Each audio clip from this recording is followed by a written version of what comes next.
ఈ రోజున మనం రాముని చుట్టూ ఆలోచనలు చాలా తిరుగుతూ ఉన్నాయి దేశం అంతా కూడా. రాముడు ఏం తిన్నాడు అనేది కూడా, ఏం తిన్నాడు, ఏ గాలి పీల్చాడు అనే ప్రతిదీ ప్రశ్నగా మారుతుంది. అయితే అన్నపూర్ణి అనే అంత క్రితం సినిమా నెట్ఫ్లిక్స్లో రిలీజ్ కావడము, అది తర్వాత గోల్ జరగడంతో దాన్ని పక్కన పెట్టారు. కారణం ఏంటంటే దాంట్లో రాముడు మాంసాన్ని తిన్నాడు అనే ప్రసక్తి దాంట్లో వస్తుంది, మాంసాహారం గురించి. మళ్ళీ ఈ మధ్య Gita press and the making of Hindu India అనే పుస్తకం వచ్చింది. ఈ పుస్తకం గురించి ఎందుకు ప్రస్తావించవలసి వస్తుందంటే, గీతా ప్రెస్ అసలు రాముడు మాంసాహారం తిన్నాడా లేదా అనే పెద్ద చర్చ జరుగుతుంది. జరిగితే ఆ మధ్య గరికపాటి గారు అయితే, ఆయన ప్రవచనకారులు, ఆయన అన్నది ఏంటంటే మాంసం తిన్నాడు, లేకపోతే ఆయన క్షత్రియుడు కదా అని ఒక సంప్రదాయ పద్ధతిలో చెప్పాడు. ఎందుకంటే ఆయన కోనసీమ వాడు కనుక ఆ సంప్రదాయాలు కొంత తెలుసు. ఇప్పుడు కొత్త వాళ్ళకి ఆ సంప్రదాయాలు తెలియవు, ఏం తెలియవు. అయితే గోరఖ్పూర్ వాళ్ళు వేసినటువంటి రామాయణంలో రాముడు కందమూలాలు తిన్నాడు అని మాత్రమే రాశారు. అంటే ఏమిటి, మాంసం తిన్నాడనే వాక్యాలని అంటే సంస్కృతం ఎవరికి వస్తుంది, అనువాదంలో మార్చేశారు. మొత్తంగా మార్చేసి కందమూలాలు తిన్నాడు, వేటాడాడు, కందమూలాలు తిన్నాడు, రెండు పనులు. వేటాడి మాంసం తిన్నాడని ఉంటే వేటాడి కందమూలాలు తిన్నాడు అని. అది వేటాడి కందమూలాలు తినడం ఏంటంటే, వేటాడటం అక్కడ ఉన్న ఆశ్రమ వాసులను రక్షించడానికట కందమూలాల ఆహారంగా తీసుకున్నాడు అని. నిజంగా అయితే మనకి పుల్లెల శ్రీరామచంద్రుడు గారు, మహామహోపాధ్యాయ పుల్లెల శ్రీరామచంద్రుడు గారు గొప్ప సంస్కృత పండితులు. ఆయన అనువాదంలో మాంసం తినట్టే రాశాడు.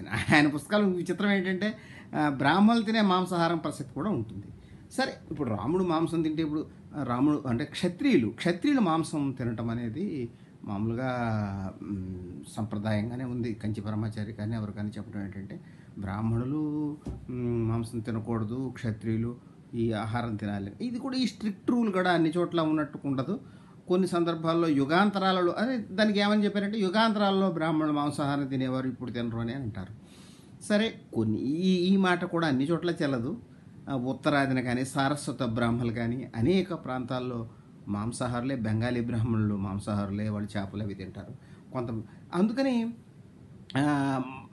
అయితే ఇక్కడ అసలు విషయం, ఈ గోరఖ్ ప్రెస్ వాళ్ళు, అంటే గోరఖ్పూర్ లేకపోతే గీతా ఆ ప్రెస్ ఏమిటంటే, గోరఖ్పూర్కి సంబంధించినటువంటి ప్రెస్ ఏంటంటే అది నిజానికి హనుమాన్ ప్రసాద్ అనే అయినటువంటి ఒక జైనుడు పెట్టాడు అది, ఆ ప్రెస్ని.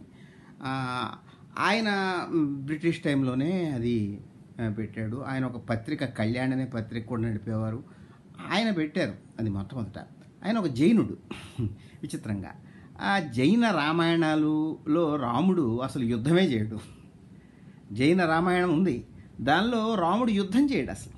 యుద్ధం అనేది ఎందుకంటే వాళ్ళు మితిమీరిన అహింసావాదులు జైనులు. అంటే ఊపిరి పీల్చడం వల్ల కూడా జీవులు చచ్చిపోతాయి అనేటటువంటి భావన కలిగిన వాళ్ళు కనుక వాళ్ళ రామాయణం వాళ్ళకుంది. ఈ వాల్మీకి రామాయణంలో అలా లేదు. అయితే ఇది వైదిక బ్రాహ్మణులు మాత్రం మాంసాహారాన్ని పూర్తిగా నిషేధించాలని అనలేదు. క్షత్రియులు కానీ శూద్రులు కానీ వాళ్ళ ధర్మాన్ని బట్టి, అంటే వాళ్ళ కులాన్ని బట్టి, వర్ణాన్ని బట్టి వాళ్ళ ఆహారం ఉంటుంది, ఆచారం ఉంటుందని వీళ్ళు చెప్పారు. కానీ వాళ్ళు మొత్తంగా మాంసాహారాన్ని వ్యతిరేకించింది బౌద్ధులు, జైనులు ప్రధానంగా. ఈ జైనులు ఈ గోరఖ్పూర్ ప్రెస్ని ప్రారంభించారు, గీతా ప్రెస్ని. అది ఇప్పుడు మనకి ప్రపంచవ్యాప్తంగా ప్రసిద్ధికెక్కింది. అది అక్కడి నుంచి రాముడు అసలు ఎక్కడి నుంచి వచ్చింది అనేది మనం చూడాలి. అయితే విషయం ఏంటంటే, ఇది ఈ జైనులు పెట్టారు అన్నమాట. అయితే జైన రామాయణము, బౌద్ధ రామాయణము, లేకపోతే జైనుల అభిప్రాయాలు మనకి ప్రమాణం అవుతాయా? ఈ ప్రశ్న ఎవరు వేయట్లేదు ఇప్పుడు. ఎందుకంటే జైనులు కూడా ఇంచుమించు హిందువులాగే చూస్తున్నారు. హిందూ అనే పదం వచ్చేసి అన్నీ కలిపేసుకుంది. కానీ జైనుల అభిప్రాయాలు వేరేగా ఉన్నాయి. జైన రామాయణం వేరు. జైన రామాయణంలో రాముడు 100% సాత్వికుడు. ఎంత సాత్వికుడు అంటే యుద్ధమే చేయడు, ఆయన చేతిలో ఆయుధం ఉండదు. లక్ష్మణుడు చంపేస్తాడు రావణుడిని. వాళ్ళిద్దరు కూడా నరకానికి పోతారు, లక్ష్మణుడు కానీ రావణుడు కానీ. రాముడు నిర్లిప్తంగా చూస్తూ ఉండిపోయాడని అని ఒక యోగిలాగా, లేకపోతే ఒక జైన ప్రవక్తలాగా చూపిస్తారు. అందుకని అయితే ఈ జైన బౌద్ధ రామాయణాలను మనం ప్రమాణంగా కాకుండా వాల్మీకి రామాయణాన్ని ప్రమాణంగా తీసుకుంటే రాముని యొక్క ప్రవృత్తి వేరేగా ఉంటుంది. అయితే ఇప్పుడు జైన బౌద్ధాలకి ఇంత ఇంపార్టెన్స్ అసలు జైన దృక్పథానికి ఎందుకు వచ్చింది? ఇప్పుడు గుజరాతీలు, ఇప్పుడు మన ఇంచుమించు వెళ్తున్నది గుజరాతీలు అని అనవచ్చు. గుజరాతీ పెట్టుబడిదారులు, గుజరాతీ ఆలోచనలు మనని వెంటాడుతున్నాయి. ఈ శాకాహారవాదం, మితిమీరిన శాకాహారవాదం కూడా అక్కడి నుంచే వచ్చింది. అయితే గాంధీలో మనకు శాకాహారవాదం యొక్క తీవ్రత కనపడుతుంది. అయితే గాంధీ తను ఎప్పుడు మాంసాహారాన్ని స్వీకరించేవాడు కాదు. మొదట ఆయన కూడా మాంసాహారిగా మారాలనుకున్నాడు గాంధీ చిన్నప్పుడు. ఎందుకంటే స్వాతంత్ర్య ఉద్యమం చేయాలంటే మాంసాహారం తినడం అవసరం అనుకోండి. ఎందుకంటే బ్రిటిష్ వాళ్ళు మనని జయించడం ఎందుకు జయించారంటే వాళ్ళు బీఫ్ తింటారు, మాంసాహారాలు అనేటటువంటి భావన ఉండేది. అందుకనే ఇది వివేకానంద ఓ మాట అన్నాడు అంటారు, బీఫ్ భగవద్గీత ఇంకోటి బైసిప్స్ అని. అంటే ఏంటి? బీఫ్, భగవద్గీత, వ్యాయామం ఈ మూడు అవసరం అని మనిషి బలంగా తయారవడానికి. ఆయన ఇలా బీఫ్కి అంత వాల్యూ, ఎందుకంటే వాళ్ళు మాంసాహారులు కావడం వల్లనే బ్రిటిష్ వాళ్ళు మనం జయించారు, వాళ్ళు బలవంతులయ్యారు, మనం బలహీనంగా ఉండిపోయాము, మనం ఓడిపోవడానికి బౌద్ధ జైనాలు కారణమని సావర్కర్ లాంటి వాళ్ళు తీవ్ర హిందుత్వవాదులు వాదించడం మొదలుపెట్టారు. ఎందుకంటే అహింస అంటూ కూర్చున్నారు వీళ్ళు. దీనివల్ల విచిత్రంగా ఈ దేశం ఓడిపోయింది. అలాంటప్పుడు ఇప్పుడు రాముణ్ణి మాంసం తిన్నాడనేది పెద్ద విషయం. తింటే తప్ప, నువ్వు అహింస అనేది అంత కరెక్ట్ కాదని కదా మీరు. అహింస పరమో ధర్మ అనే దాన్ని గాంధీ తీసుకుంటే అహింస పరమో ధర్మ అని దాని తర్వాత వాక్యాన్ని తీసేస్తున్నారు. ధర్మహింస తథైవచ, ధర్మహింస అనేది మంచిదే అని ఉంది అనేది ఇప్పుడు హిందూవాదులు బయటకు తీసుకొస్తున్నారు. అలాంటప్పుడు మీరు రాముణ్ణి అంత అహింసావాదిగా, అంటే ఆహారం విషయంలోనైనా అంత అహింసావాదిగా, మాంసం ముట్టని వాడిగా చూపాల్సిన అవసరం ఎందుకుంది? ఎందుకు వస్తుంది ఇది ఇంత ఈ అహింస దృక్పథం అనేది? ఇది విచిత్రంగా, ఇది మార్వాడి వ్యాపారుల నుంచి లేకపోతే జైనం నుంచి వచ్చింది. జైనానికి వైష్ణవానికి చాలా దగ్గర సంబంధం ఉంది కనుక వాళ్ళు వైష్ణవులుగాను కనబడతారు, కొంత జైన లక్షణాలు కనబడతాయి. జైనం ప్రభావం గాంధీ మీద కూడా చాలా ఉంది. గాంధీ అహింసావాదాన్ని తర్వాత సపోర్ట్ చేశాడు, ఉద్యమాల్లోనూ సపోర్ట్ చేశాడు, ఆహారం కూడా మాంసాహారాన్ని స్వీకరించడం మానేశాడు. కానీ మాంసాహారులపైన నిర్బంధం తీసుకురావడాన్ని ఆయన వ్యతిరేకించాడు. ఆయన కారణం వేరు. ఆయన మాంసాహారాన్ని వ్యతిరేకించటము, లేకపోతే గాంధీ మాంసాహారాన్ని వ్యతిరేకించడము, లేకపోతే తినకపోవటము, శాకాహారానికి ఇంపార్టెన్స్ ఇవ్వడం అనేది వీగనిజం నుంచి, వెస్ట్లో ఈ వీగనిజం, ఆయన డేవిడ్ థొరో లాంటి వాళ్ళ నుంచి కూడా స్ఫూర్తి పొందారు. ఎందుకంటే వెస్ట్లో ఈ డేవిడ్ థొరో లాంటి వాళ్ళు కొంతమంది, అంటే వీగనిజం అక్కడ వచ్చింది. అంటే వీగనిజం అంటే కనీసం గోవులు లేదా జంతువుల యొక్క ఆహారం ఏది తినరు, అంటే పాలు కూడా తాగరు, అది కూడా హింసే కదా. వాటి పిల్లలను దూరంగా కట్టేసి వాడు మూతులు గట్టిగా తీసుకుంటారు. అందుకని ఆ మాత్రం హింస కూడా చేయకూడదు. ఎందుకంటే మనిషి ఎదుగుదలలో క్రమేపీ శాకాహారం వైపు ప్రయాణిస్తున్నాడు. ఒకప్పుడు నరమాంసం తిన్న మనిషి తర్వాత మాంసం తినడం మానేసాడు, నరమాంసం తినడం మానేసి, అలాగే అసలు మాంసమే తినడం మానేయాలనేది వాళ్ళ దృక్పథం. సరే, అదొక ఆదర్శంగా బాగానే ఉంది, కానీ అది సాధ్యమైన మానవజాతి మొత్తం శాకాహారం వైపు మారడం. అయితే గాంధీ ఒక ఉద్యమంలో భాగంగా దాన్ని ఆ రోజుల్లో భావించాడు. ఎందుకంటే అందరూ కూడా హింసని ప్రధానం భావించినప్పుడు ఆయన అహింస అన్నాడు. అహింసతో పోరాటం చేయొచ్చని మనకు నేర్పాడు. రెండు, బ్రిటిష్ వాళ్ళు మాంసాహారం తినడం వల్ల కండలు పెంచి వాళ్ళు యుద్ధం చేయగలిగారు అన్నప్పుడు కండలు అవసరం లేదు, బక్క చిక్కిన శరీరాలతో అహింసాయుతంగా కూడా పోరాటం చేయొచ్చని ఆయన శాకాహారాన్ని స్వీకరించాడు. కానీ ఇప్పుడున్న శాకాహారవాదానికి అర్థం ఏమిటి? అయితే ఆయన తన పక్కన కూర్చుని మాంసం బీఫ్ తిన్నా కూడా తనకు అబ్జెక్షన్ లేదని చెప్పాడు. ఇప్పుడు వీళ్ళు చెప్తారా? బలవంతంగా ఒకళ్ళ నెత్తి మీద మాంసాహారాన్ని రుద్దడం తప్పు అని కూడా ఆయన చెప్పాడు. ఇప్పుడు వీళ్ళు ఒప్పుకుంటారా? ఇది మనం ఆలోచించవలసినటువంటి విషయం. ఎందుకని ఇది వస్తుంది? అసలు బౌద్ధులు, జైనులు వాళ్ళ దృక్పథం ఎందుకని అంత ప్రాధాన్యత ఇస్తుంది? ఈ ప్రశ్నని ఎవరూ కూడా వేయట్లేదు. ఎందుకంటే కరపాత్ర స్వామి లాంటి సంప్రదాయవాదుల రోజుల్లో ట్రెడిషనలిస్టులు బౌద్ధ జైన రామాయణ మీమాంస అనే పుస్తకం రాశాడు ఆయన. దాంట్లో బౌద్ధ జైన రామాయణాలు మనకు ప్రమాణకం కాదనేసి ఆయన ఖండించాడు. అటువంటిది ఈనాడు బౌద్ధ జైనుల యొక్క దృక్పథాలు ఎంతగా, ముఖ్యంగా జైనుల యొక్క దృక్పథాలు ఎంతగా ప్రభావితం చేస్తున్నాయంటే రాముడిని శాకాహారిగా మార్చేటటువంటి పరిస్థితి. కానీ యుద్ధం చేస్తున్నారు, యుద్ధం కూడా చేయలేదని చెప్పండి అలాంటప్పుడు.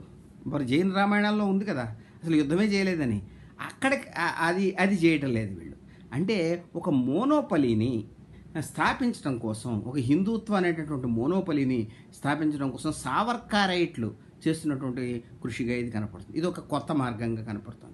ఎందుకంటే బీఫ్ ఎగుమతుల్లో భారతదేశం సెకండ్‌లో ప్లేస్‌లో ఉంది. అది బీఫ్ ఎగుమతి ఆపేద్దాము, దాని నుంచి వచ్చేటటువంటి విదేశీ మారక ద్రవ్యం మనకు అక్కర్లేదనేది ఏమీ లేదు. ఇదంతా కూడా ఒక రకంగా మళ్ళీ యాంటీ ముస్లిము ఈ గోలలోకే పోతోంది. వాళ్ళు చేసుకునే చిల్లరగా అమ్ముకునే మాంస దుకాణాలని బంద్ చేయటము అది జరుగుతుంది. కానీ బీఫ్ ఎగుమతుల్లో భారతదేశం ముందే ఉంది. అంటే ఇది ఒక వ్యాపారుల దృక్పథంగా ఉంది, కానీ నిజంగా గాంధేయ దృక్పథంగా కూడా లేదు ఇది. గాంధీ మాంసాహారాన్ని వద్దన్నా ఆయన ఏమి మొత్తంగా మాంసాహారాన్ని నిషేధించాలని లేదు, ఎవరినెత్తి మీద ఏది రుద్దాలని అనలేదు. అది నెమ్మదిగా మనిషిలో వ్యక్తిగతంగా రావాల్సిన మార్పుగా భావించారు. అలా వేగన్స్ వెస్ట్లో కూడా ఉన్నారు. వాళ్ళందరూ కూడా ఎవరు రుద్దాలి, ఇతర వాళ్ళ నెత్తి మీద రుద్దాలనేటటువంటి వాళ్ళ టైప్ కాదు వాళ్ళు.